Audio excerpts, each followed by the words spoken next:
संजय भाई, अगर आप देखें कि ये गंगा जमुना तहजीब क्या है जिसका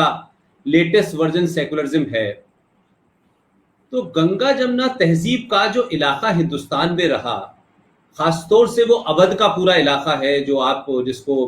लखनऊ है और आगरा है, ये पूरे इलाके को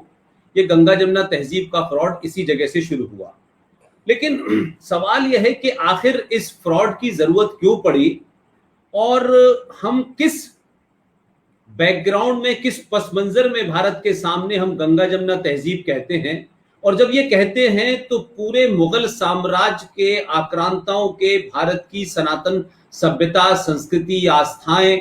उनके ट्रेडिशंस, उन सब पे चोट करते हुए आपने एक जो पूरा साम्राज्य स्थापित किया, उसको किस तरीके से उनके जाने के बाद हम कैसे उन आक्रांताओं को भारत के अंदर एक महान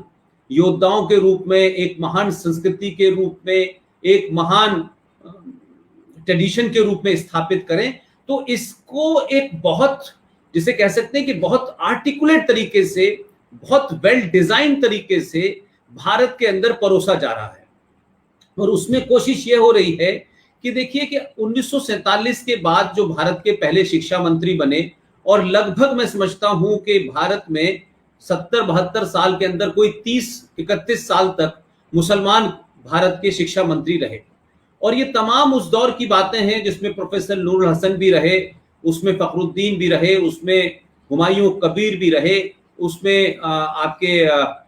मौलाना आजाद भी रहे। और तमाम सारे लोगों ने मिलकर के जो इतिहास रचा, जो कहानियां लिखी गई, जो आपके योद्धाओं को कमजोर बताया गया और मुगलों की जो तारीफ की गई, वो सारा उस वेल डिजाइन का हिस्सा था। इसी तरफ के लोगों ने, इसी इलाके के लोगों ने, जिसको हम गंगा जमुना तहजीब कहते हैं, जहां गंगा बहती हुई आपकी जाती है, जमुना बहती हुई होती इस इलाके से जाती है, इसको कहा गया कि साहब ये गंगा जमुना तहजीब है। लेकिन इस गंगा जमुना तहजीब का मुगलों को शायद इतनी जरूरत नहीं थी। मुगलों के पापों को छुपाने के लिए जो लोग उनके अपने आप को वारिस मानते हैं, जो भारत की पार्लियामेंट में खड़े होकर के मेंबर ऑफ पार्लियामेंट रामपुर का ये कहता है कि हमारे आबाओ औदाद ने यहां कब्रें बनाई, लाल किला बनाया, ताजमहल बनाया,